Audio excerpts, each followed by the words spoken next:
السلام عليكم ورحمة الله وبركاته. بسم الله الرحمن الرحيم. الحمد لله الذي هدانا لهذا وما كنا لنهتدي لولا أن هدانا الله، حمدا كثيرا طيبا مباركا فيه. الحمد لله عدد خلقه ورضا نفسه وزنة عرشه ومداد كلماته. اللهم صل وسلم على عبدك ونورك إمام المتقين، أمير الأنبياء، سلطان الأولياء، سندنا شفيعنا مولانا محمد النبي الأمي الأمين، وعلى آله وأصحابه وأنصاره وأتباعه أجمعين. لا أسألكم عليه أجرا، إن أجري إلا على رب العالمين. اللهم وفقني لبيان ما يحتاج الحاضرون إليه وما يصلح أحوالهم. إلهي أنت مقصودنا ورضاك مطلوبنا، فأعطنا كلنا محبتك ومعرفتك.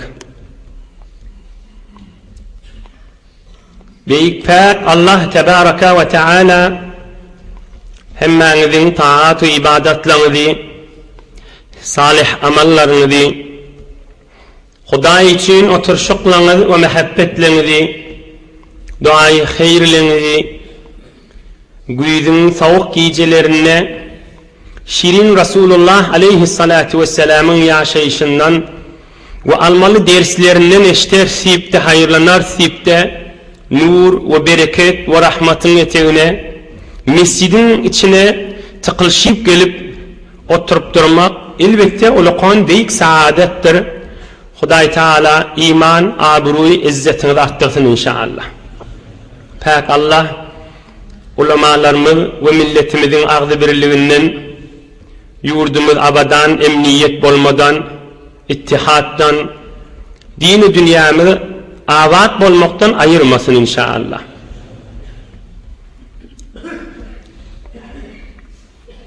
Daşardan giyip duranken bir adı çıktı olsa cemaat, birce karşıda uğrak süçtük, din dünyanız avat bolsun, Huday Teala cennetten cay versin verir inşallah.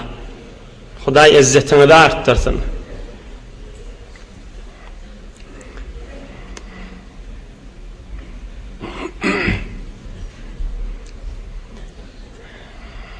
Peygamberimiz rahmetül lil alemin Muhammed sallallahu aleyhi ve sellem 60. yaşında inşallah 2 tane ulukan bolan vakıa Huday Teala köklüdüğünden esasen almalı dersleri bilen ol dersleri ki şu zamanla yaşap bilen insanlara savatlı savatsız tahsilkerde olsun ya savat görmedik olsun hemmesine vur hakikaten ders olacak yağdaylar o rahmetül lil aleminin yağdayınna ba inşallah Allah köklüdüğünden hizmetini de yetirer. Peygamberimiz 60. yaşında Mekke-i Mükerreme feth bolan yılında ve Mekke-i Mükerreme'de bolan vakıa. Ata Resulullah sallallahu aleyhi ve sellem es-Safa fa'alahu haythu yanzuru ila'l beyt. Peygamberimiz aleyhissalatu vesselam Safa dağının üstüne çıkıp gözlep durup Beytullah'ını. Umre eden adam, hac eden adam da Safa dağı çıkanı bir Kabe tarafı bakmalı. Şol Peygamberimizin sünnetinden. Kabe'ni gözlep duruptur Resulullah aleyhissalatu vesselam 60. yaşında. Güya kadim zamanlar yadına düşen yali 55 yıl bundan ozal kakası vaka Abdülmuttalib baka kakasının kucağında ve kaptanını Kabe'nin düğbününe oturuyan zamanlar yadına düşen yali 40 yaşında peygamberlik berilenni Kabe'nin düýbünde azalar görüpdi kafirlerden. Kafirler laqıllap gülüp eviyetler beripdiler. Şolar ýadyna düşýän ýaly Kabe'ni gözläp durupdyr. فجعل يذكر الله تعالى ويدعوه والأنصار تحته. Aham Allah'ını zikredip kol götürüp dua etmeni durupdur Peygamberimiz. O şu mahalla Safa dağı çıkan adam bir dua ediyor.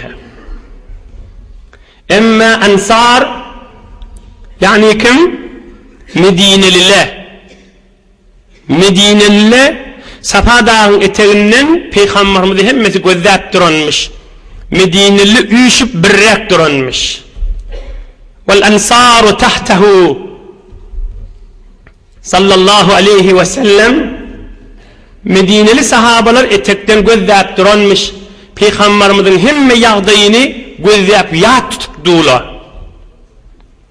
Faqala ba'duhum li ba'din أدركت النبي صلى الله عليه وسلم رغبة في قريته. أهم مدينة اللي بير نايدب ترلا Peygamberimizin asliyeti yereli Mekkeli, dadeti Mekkeli, kakati Mekkeli, ataları Mekkeli. Aham Medineli bir naidip tarla Peygamberimizin bolup duruşu Peygamberimizin bolup duruşu inni Mekke'de kalmanı heves etýän ýaly bolýar diýipdirler. Adrakatin Nebiyye sallallahu aleyhi ve sellem rağbetun fi qaryatihi. Ovasına doğup duran yeri 53 yaşa çelişo taada bolan yeri Kabe-i Muazzama alem cihanın kıblası şu taada Abi Zemzem şoň düýbünde Peygamberimiz qalmany heves etýär diýip bir-biriniň kulagyna pıçı wurrun etipdirler.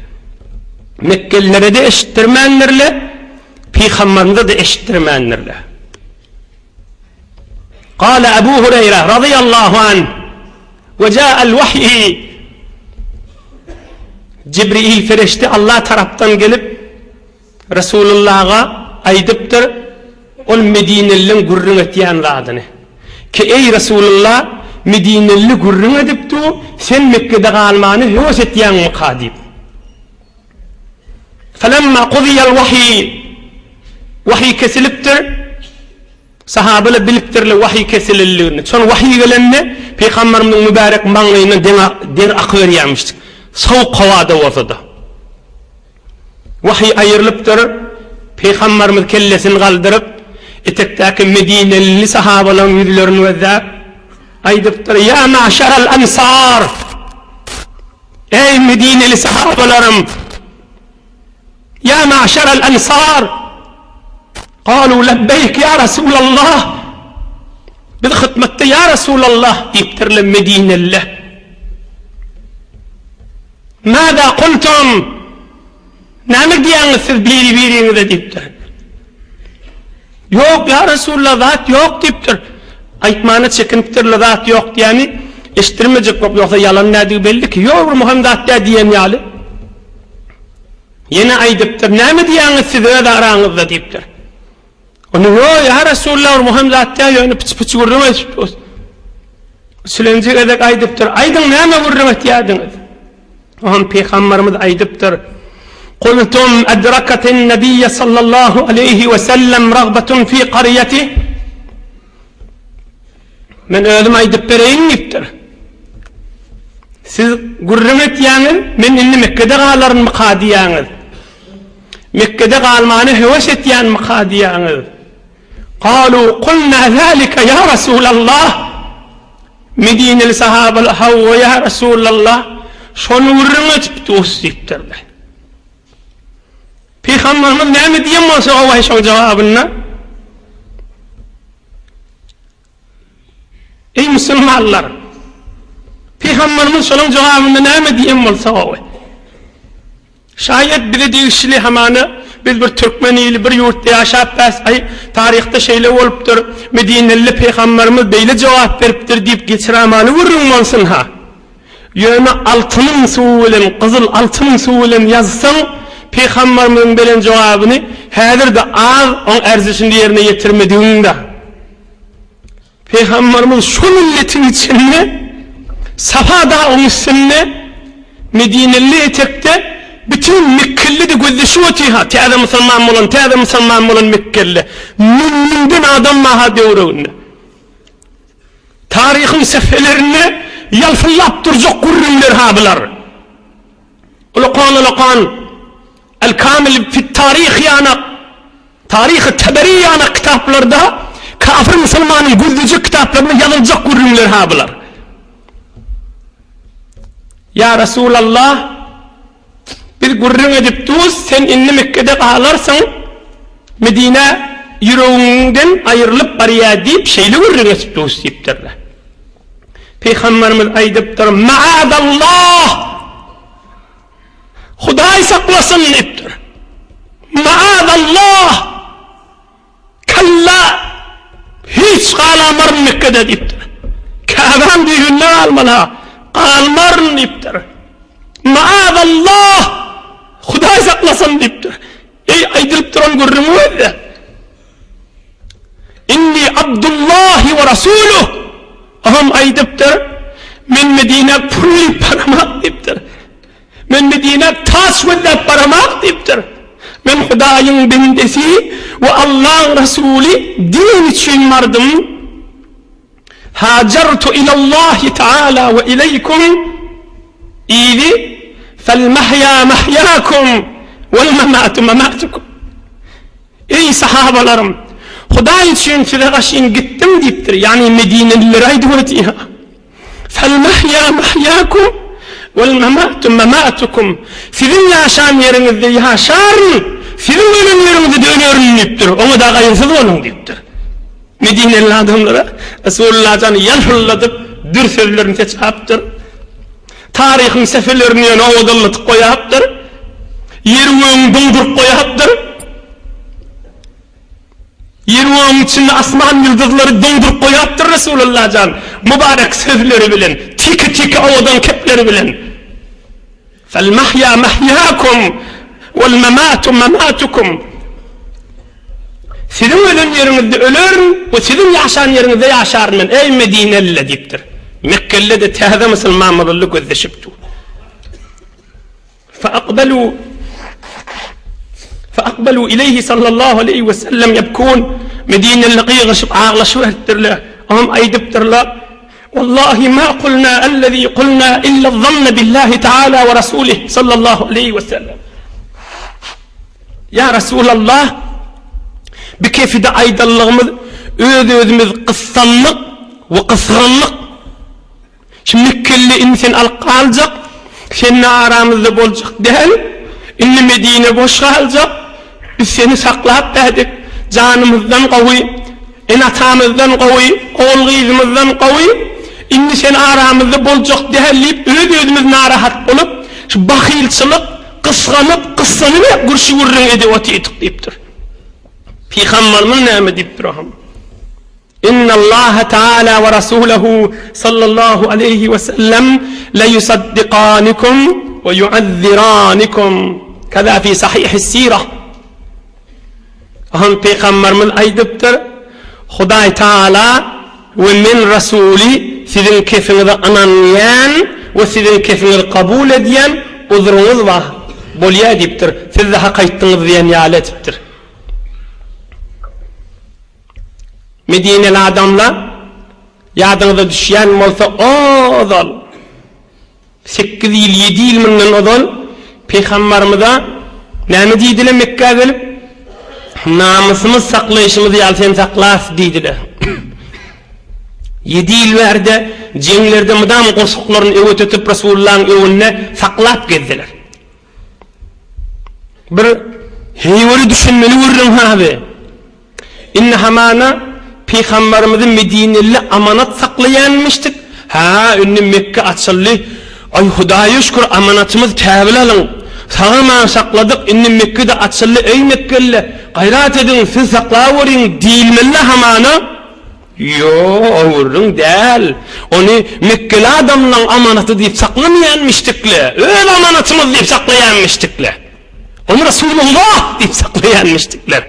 Onu Allah'ın Resulü deyip saklayanmıştıklar.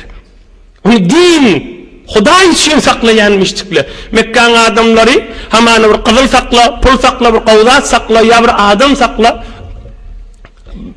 Bir hemen bir yetim oğlan saklan ya ululayança ay balığa oğlu sana man tevlal değil ya. Yok. Bunlar onu edecek değerliyiptir. Yine öz çağasından yadar mı? Yadamır. Ama bilen bu bütün Müslümanın mehabbeti Resulullah cana yine çağasında mehabbetinden ne kandır. Ve kanne bolmalı. Vazifesi olmak. Onlar ölecek bolanını vasiyet etyenmiştikler Medineli'le. Ahir deminne Resulullah salam aydın, canınız va sakla verin diyenmiştikler. Ay men yerim yurdum, ay men oğluydum, ay bir zat. O zatlar kellelerini imandır. Onlar dünyadan eşek bolanını da Resulullah'ın saklan diyenmiştikler. Aham şuurunlar oluptur. Aham peygamberimiz da aydıptır, yankı uğurun da. Kaçtan atyança öğürle otursak da şuurun. Peygamberimiz da aydıptır. Huday saklasın, maazallah. Sizin ölen yerinizde ölür mü? Sizin yaşayan yerinizde yaşar niptir. Bu kun hamana bir maksada yettim. Bolya hoş anne bolya tana yakın yüzünüz akbolsun. Ona tükva vermerin niptir. Bağmen sizin aranızda diptir. Resulullah canın mübarek makbarası Mekke'de mi ya Medine-i Münevvere'de mi? Medine-i Münevvere'de. Medine-i Münevvere'de de galiptir. Mübarek kabri nurlu kabri de Medine-i Münevvere'de. Kıyamatta Medine-i Münevvere'den türüyada. Kıyamatta da Medine-i Münevvere'den turmalı Resulullah sallallahu aleyhi ve sellem. Duruşuna ders değilmeyi. Yani neyme? Yani öz ilunumuzun dersine gel hayla.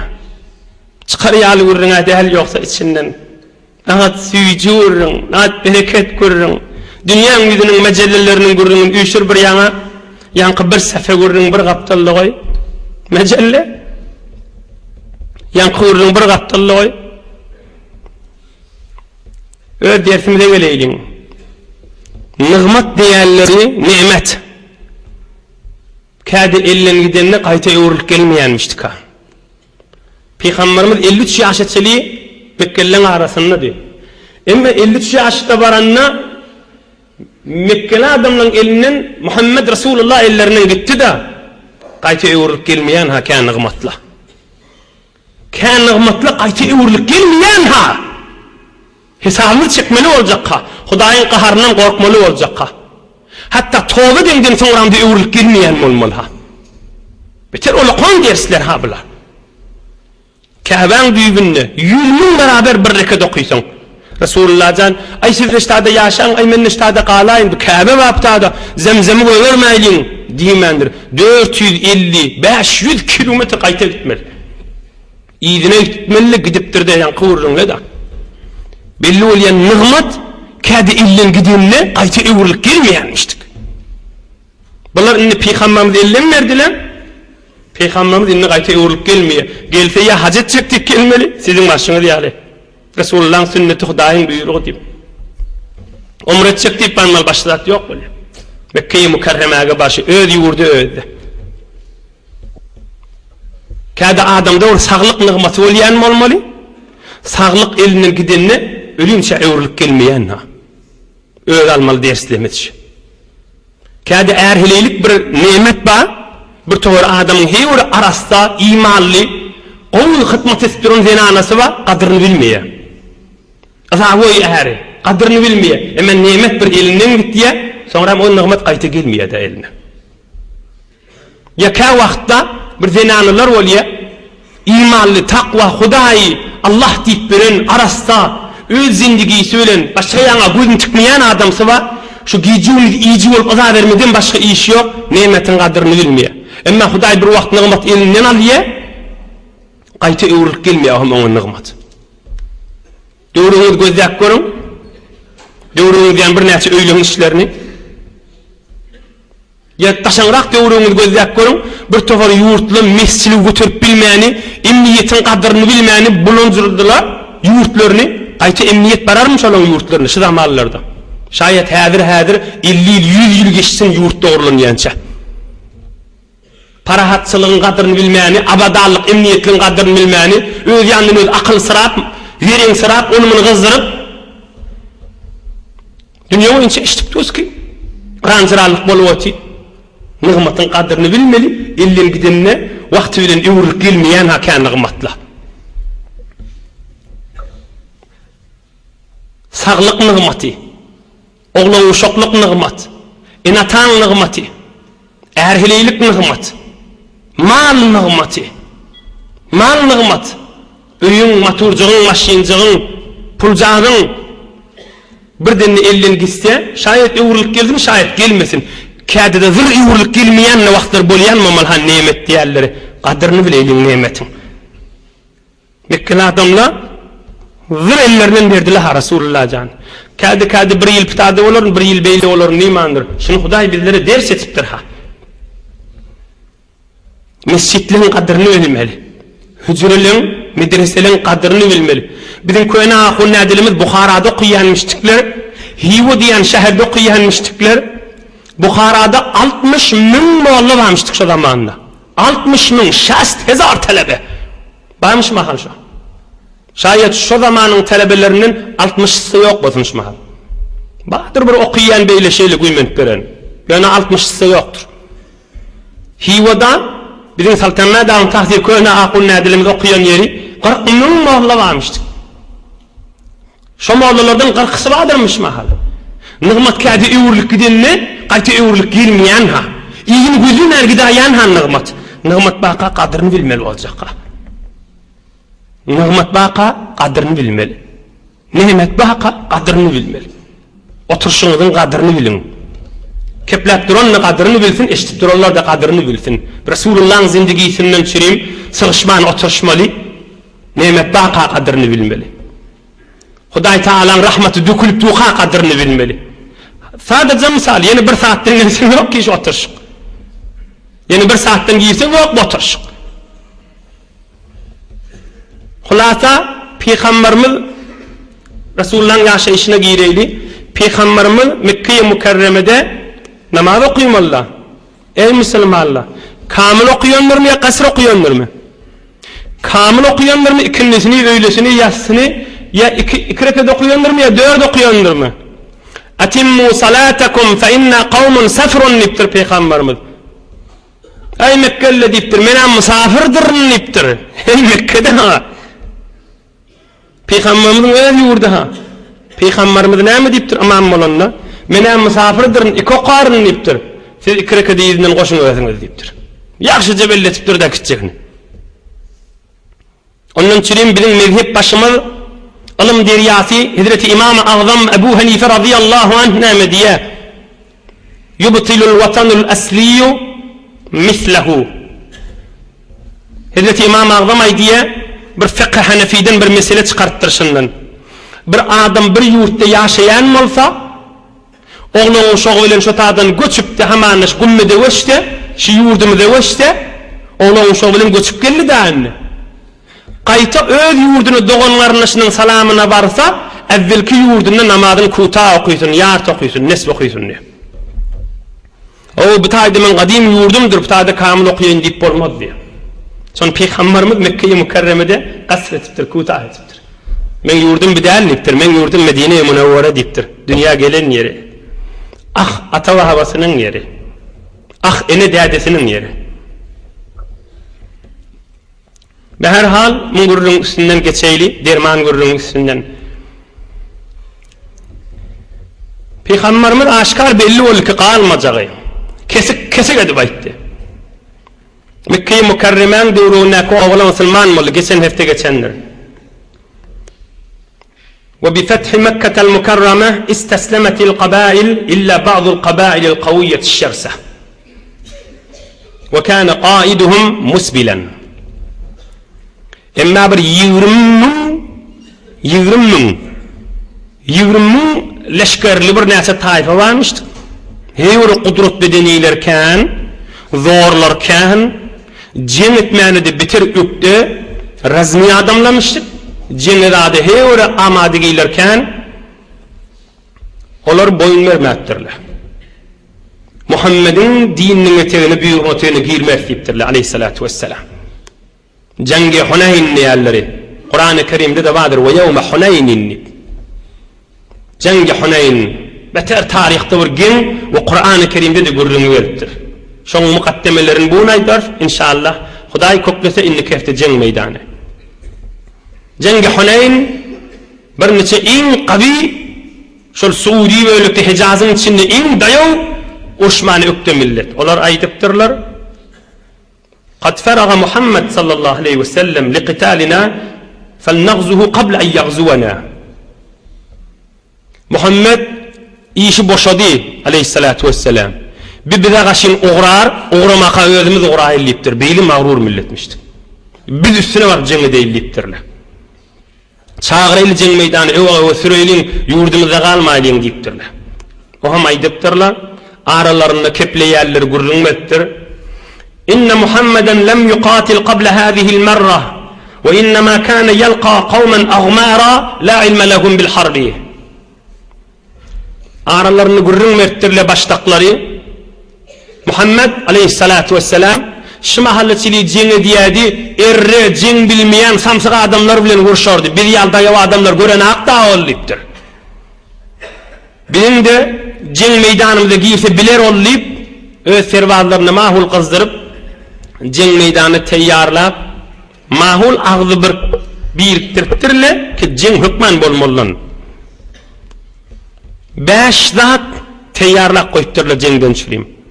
Beter cenge pikirleri qavi, bedelleri qavi, odratları qavi, öldürdü kan, son musulmanlar, sahabalar bolsa 10 bin nefer olacak.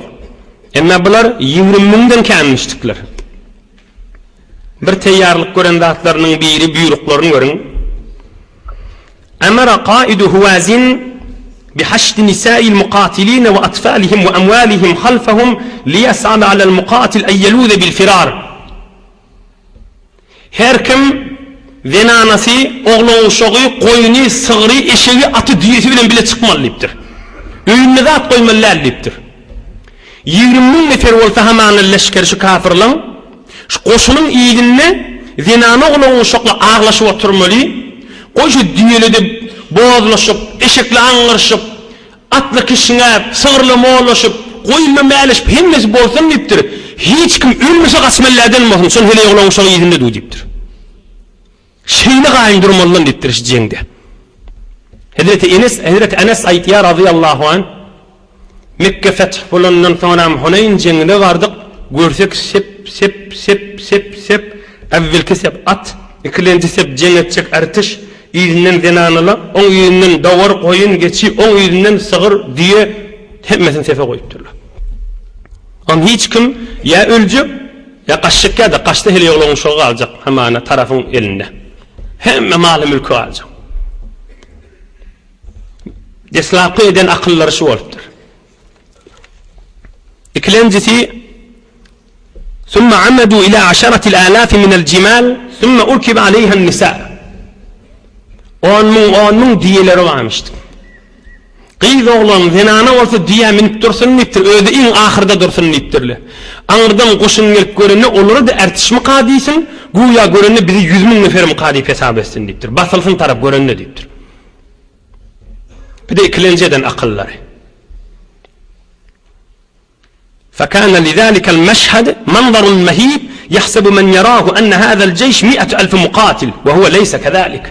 Şol görünne bir millet näme dip korksun basılsın dipdirler. 100 bin nefer muqadisiller. İkinciden akıllar. Emma üçüncüsü. وكانت عند قائدهم معلومات وافية عن الأرض التي ستدور عليها المعركة. Ceng olacak yerin her tümü çöküğüne yetikmiştik. Defelere, oylara, derelere bir çoban adam öz bakyan yerlerine hemen Türkmen çofanlaşı gayra yetik dahi ora. Masanın dövrüğüne, kuranın dövrüğüne, her gayri mantagaları yetik. Ol baştaklarda otağlarını sürk geçiren yerlerimiştik. Ceng olacak meydanı.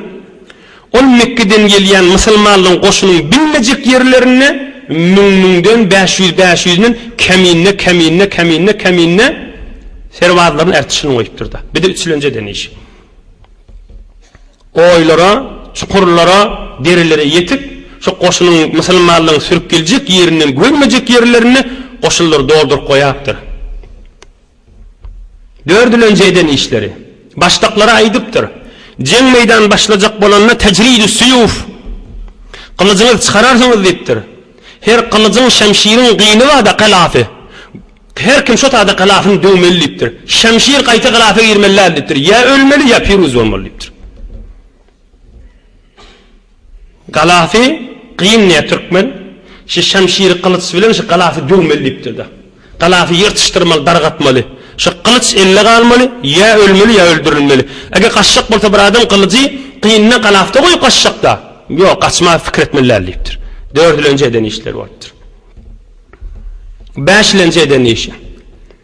Şuddu şiddete raculin vahidin aleyhim. Lianne'n nasra fil galib yakunu lil muhacim. Baştaklara aydıptır. Bir eylem eder deyiptir. Şu eylem edende bir nefer gamile hinnemiz bile dofulmalı deyiptir. Bile dofulsak, bir adam yanak bolup dofulsak, eylemenni bir lehzede aliyah senmesin deyiptir. Olur ağız deyiptir. 5 tane olukon bernameler döküp teyyarrak koyuptırlar. Resulullah sallallahu aleyhi ve sellem'den çireyim. Ve sahabalarından çireyim. Acab bername döküptürler. Emma dersine gireyliğin de. Yönü heykellen, yönü güçten, yönü bernameden, yönü akıllı, yönü bilimli olmadan mıdam yol var mı kan? Sağlık bir nıgmat da yan geçti. Mal bir nıgmat da yan geçti. Ovadalık bir nıgmat, alım, tahsilat bir nıgmat. Oham nıgmat bolsa ne etmeli? Şulara bir miktar hayırlanıp boliye, kerrek hayırlanıp boliye. Tanışın kenna devrunda bir miktar sen işini bitiriye. Pul bir miktar yesi kan yerde sen kömök beriye. Hayırlanıp biliyen. Sağlığın kan yerde sen kömök berip biliye. Kudret bidinin kan, zorun kan yerlerde sen iş bitirip biliyen. Ama kan yerlerde donuk kalyan, elinden rahat gelmiyor. Ne kudret bidinin elinden rahat geliyor, ne pulun elinden, ne tanışın kârlik, ne derinlik. Ama sadece misali bir adama sermahurdaki soğuk deyse yıkılıp batı nemidat son kaldırar hiç zat. Pulu, derinliği, dayavlığı bir nesi mikropaş ol. Heykelli dayav adam suyun deriye koyuyordu. Hiç sadelinden gelinaktı devrinin esiriyanca. Ama ol ölüm üstüne gelse ya kabir üstüne gelse ola ki belli uğrat hiç kimden rahat gelmeyecek. Zalinus hemmeniz biliyansınız. Ahir tebib tababetinin içinde en öktedadını emmiştik. İç ağıra beter öktemiştik. Öyle ne mi? İç ağır tutuveriptir. Huday Teala insanlara ders olsun deyiptir. Zalinus en öktedadını emme iç ağıra derman etti yanmıştır. Hem de adı öktediciye tabi ve maher ol dünyada maruf. Ama öyle iç ağır tutuveriptir. Sokrat ısmayan adamları helet yanmıştık. Ismayan adamları. Öyle ısma tutuveriptir. Yani şu Yunan hekimlerinin biri sil derdi helet yanmıştır. Huday Teala ahir şunu özüne sil etiptir. Öyle teyipli özüne peyda vermeyendir. Bu belli burada. Ciditten kadimden misal kan mına. Ulukon muhterekli var. Özünü ihtira edin adı özünü derdini değmeyen geçişe. Beherhal. Alımdan hayırlanmalı. Verimlikten hayırlanmalı. Pulundan hayırlanmalı. Emme bunlar hemmedat değil. Bu mahalletili belli oldu be. Ya bunlar bereket vermeyeceği belli burada. Bes ey cavan oğlan. Ey savatlı oğlan. Ey ini üst baryan danışçı. Ey pisar hacı. Ey cavan gelin. Ey kıyı oğlan. Ey üst baryancı oğlan. Huday için doğuncun ol sana nasihat aydın. Pulun ba, gelşinin ba, savadın ba, ilmin ba, bunlara dayanma. Dayanar ya zattiyadır bunlar. Bunlardan hayırlan, ama dayanma. Yani neyme dayanma? Yani imanına dayan. Zindigiyi giyriyen değil mi? İşte izdivac edecek değil mi? Er bilen ya denanı bilen, şu zindigiyi de Huday için yaşa. Men dedem falan edip yaşama. Men emin falan edip yaşama. Men pulum ma edip yaşama. Men bu tahsil kerdi neysen men asıl cur gelmeyen be kefayet ma. Nämeden çürüyüm ligini koy açıklığa deylin. Nämeden çürüyüm iyiliğini gözlek görün. Elhamdülillah hemmeniz halkın içinde yaşap beğenir. Her erheleyi ki şizilik gurrun orta oklayan mata şu erheleyi hiç onşayan neldir.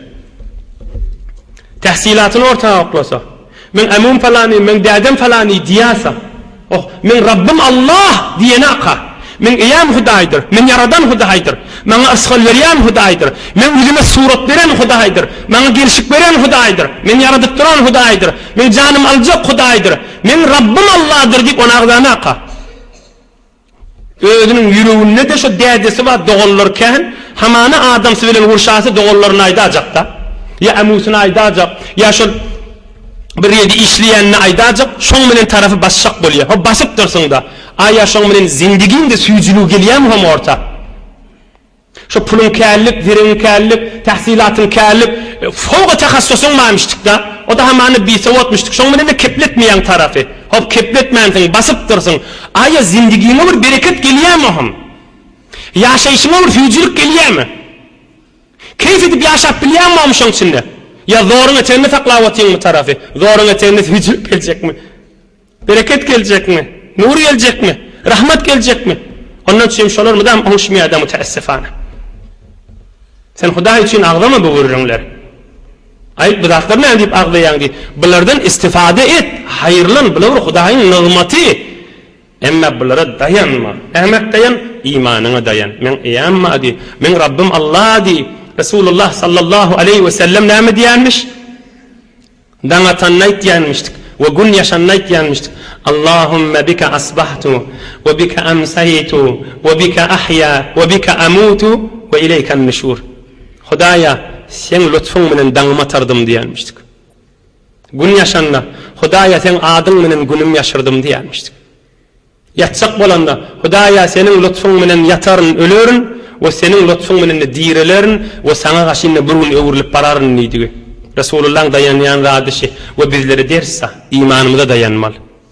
Turiyasam Bismillah deyip turmal. Hudaya yankı doğa. Hudaya sen adın menen turdum. İmana dayanmak diyalışına. Biz ey Türkmen, ey Müslüman imanıma dayan neydi? Men nazire imanıma dayanayım. Men dayanıp ben ki dayanyan mortan odaktırı orta oklama. Odaktır orta oklap, zindigin gönlünün doğrulurum kadime. Tarafı küçeldip, ya taraf başşak bolup, verenlik, kânlik, pul, ovodallık, tahsilat, bu zatlardan kol hayırlın zindigin süyücü olmağa, ne taraf basmağa, ne öz adamini küçeltmeğe. Nikah var arada. Öz denananı, ya öz doğançıklığını, şu cürek bolsa kulasa şol adamın zindigi hiç müteessifane acı olup geçiyada. Şol adamlardan ders almalı vururun, Resulullah'ın önüne duracak bolýarlar, biz gavidir sipi bolacak zatmy. Ondan çirim peygamberimize bir ştadı vururun Resulullah'ın yaşayışından soň iýirini aýdaýly. Peygamberimize bir haber varıpdyr. Ya Resulallah! Bir gördük Hawazin diýerler şolaň ýurduny. Hawazinni üýşüpdirler. Ýürümün dağda goýun, sığır, eşik diýerler ba, iýdini, zinanalary da ba. Ya Resulallah deyip bir yortuk gelipdir da Peygamberimiz nämeden masaw? Fetebesseme Resulullah. Gülüpdir Peygamberimiz. Onlar erti hemmet bize olacak gaýgatmaň deyipdir. Basılma odaklardan neydi? Yönü heykel, yönü köpçülük, yönü oluqolluk dini basmaya hiç vaqtda. Dinin haybatını basıp bilmeye hiç zat. Sen zindiginde yaşayışında din menen yaşa. Yani yankıvurun. Nazire men din men yaşayın. Men namazım okuyan ki. Namaz okuyan ol öz yerine. Rabbim Allah deyip yaşa. O da ruhu çekme. Orta oklama. Keyfette hayırlan o nıgmatlardan. Keyfette istifade et. Adamın da olsa, zinanan da olsa, zindigini orta okmuş o nıgmatları. Dünyanın da abat bulur.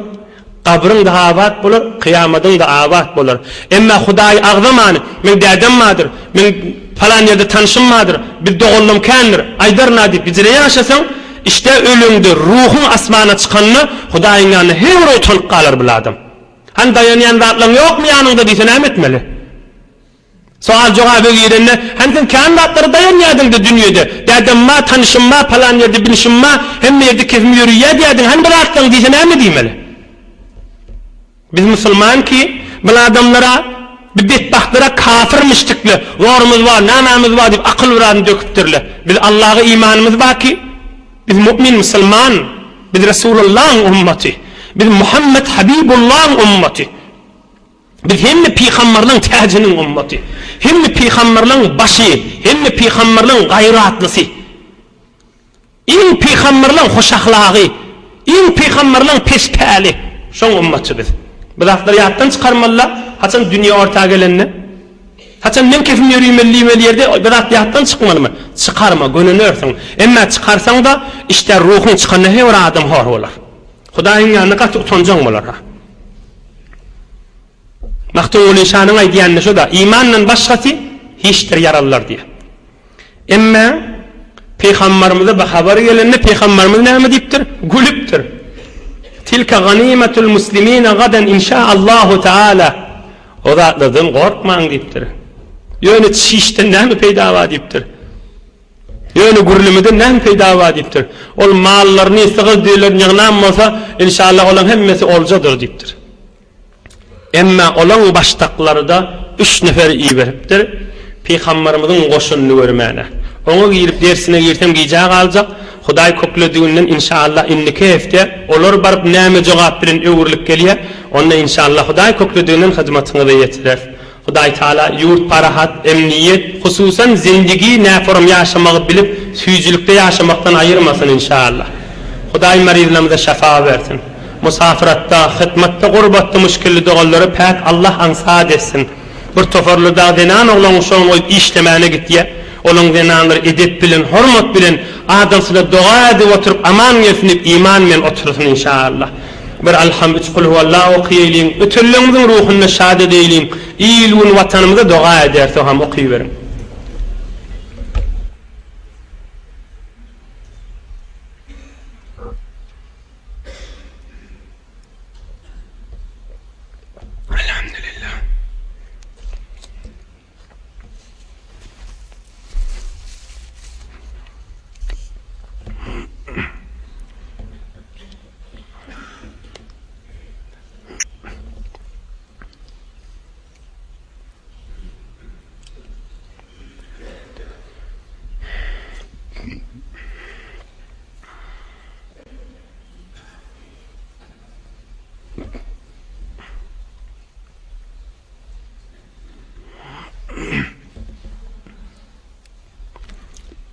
Piraga ilahi amin. Badam piraga.